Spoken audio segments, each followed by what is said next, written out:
Eduardo Flores-Ruiz, the criminal migrant the violent criminal migrant that was helped by Judge Hannah Dugan to try to escape from ICE, has been deported.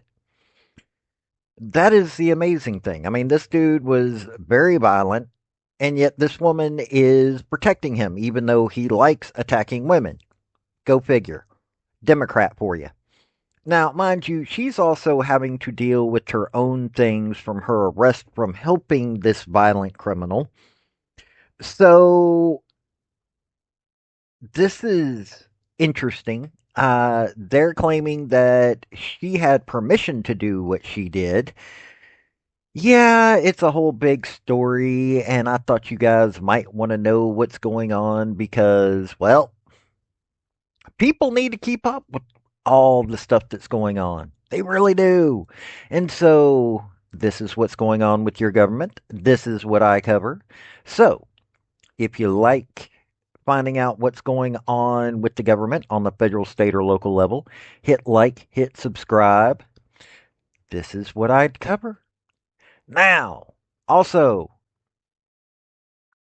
if you can go a little bit beyond the hitting like and subscribe, I've got a link tree down below with the Patreon, or if you're on YouTube, you could go with the membership.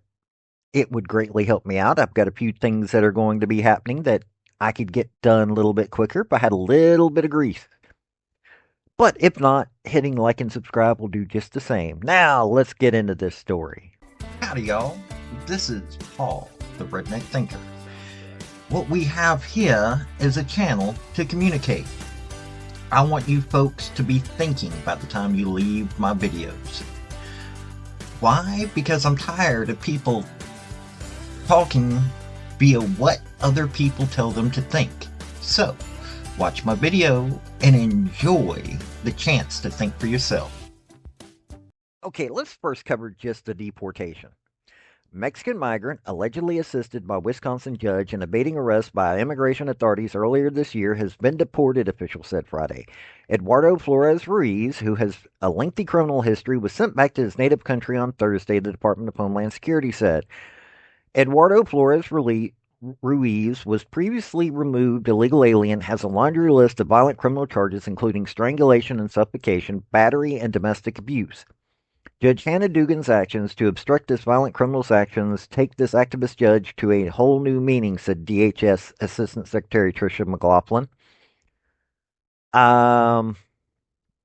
He had previously been deported from the United States in 2013, made headlines in April when he was arrested after a pretrial hearing before Judge Dugan. Dugan was also arrested when ICE tried to take him into custody. Dugan is accused of knowingly helping Ruiz exit a courtroom through a back door that was not accessible to the public in an effort to evade ICE authorities. She also allegedly told officers in her court that they needed a warrant to make the arrest. At the time of the incident, Flores-Ruiz's alleged victims were in the courtroom with state prosecutors when Dugan helped him escape immigration arrest, U.S. Attorney General Pam Bondi said. She was arrested and charged with obstruction and pleaded not guilty.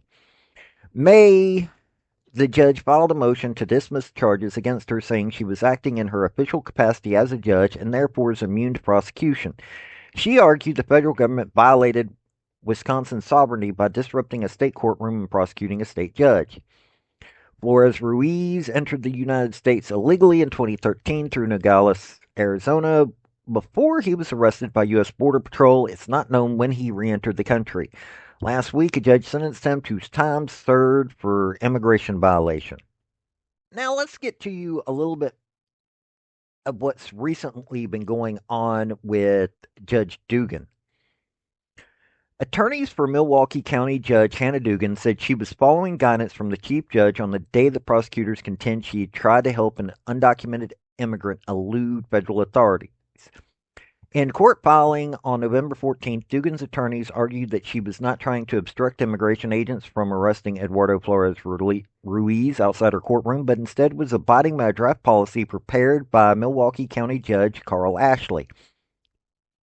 Ashley is likely to become a central witness in the high-profile case set to go to trial on December 15th in federal court in Milwaukee. The indictment alleges Judge Dugan obstructed a proceeding by telling ICE agents to go to the Chief Judge's office, the defense attorneys wrote, even though that's what Chief Judge Ashley's policies required. She asked for guidance, received it, and followed it. The defense arguments come in response to the prosecution's filing on November 7th, laying out their most detailed description to date of how they allege Dugan tried to help Flores-Ruiz avoid arrest. Flores-Ruiz pleaded guilty to illegally re-entering the U.S. and was being deported, his attorney said November 5th. Defense attorneys rely on emails and a draft policy from Ashley. The policy was meant to guide Milwaukee courthouse personnel on how they should respond to efforts by the U.S. by ICE agents to arrest undocumented immigrants, part of Trump's crackdown on illegal immigration. Ashley had not yet released a formal policy on immigration arrest in the courthouse. In one April 6 email to judges, Ashley warned that ICE arrests at the courthouse were having a chilling effect and that the courts must remain safe havens. 2 days later, the filing says Dugan sent an email requesting protocols be enacted for handling such situations. So this is what's going on with the judge. It's basically a back and forth. They're trying to say that Judge Ashley is responsible, not Judge Dugan, even though it's Judge Dugan's actions that actually were moving this violent criminal out of the way of getting arrested. Look, I look at all this, and what I'm seeing is that you have a judge who is supposed to uphold the law. End of story. She violated the law. Oh, but it's a civil. No, it's criminal.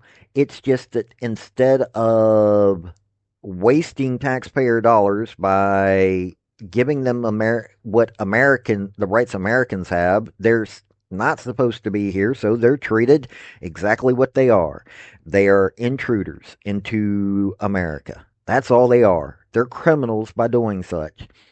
They could spend time in prison, but deportation is the legal way to deal with this problem. This guy was a violent person.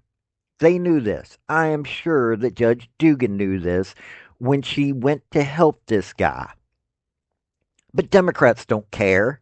They want to help every violent scum in America while making sure that everybody else is a victim to these criminals. And you may be going, but not all illegals are. Number one, the greatest amount of use of stolen identities are by these criminal migrants. Almost every one of them are in some way connected to the drug cartels. Ooh, there's not a group that you want to be knowing that your neighbor has some connection to. A whole lot of them have been on welfare, or it may not be direct welfare from the federal government, but it's welfare from these states and these cities, and that's your tax dollars going to it. I don't understand why people want these criminals here. And no, it's not anti-Christian. I am pretty certain that God does not want you to let criminals into your house, especially all of these that are violent or will steal from you. None of that is Christian to allow them into your home. But hey, that's what's going on. This has been Paul, the Redneck Thinker. Y'all have a good day now. Bye. So, folks, that's the story that I wanted to bring you on this video. And I just wanted to say thank you again for coming by. Hit like, subscribe, comment, all that fun stuff if you don't mind. Help me out. So, y'all have a good day now. Bye.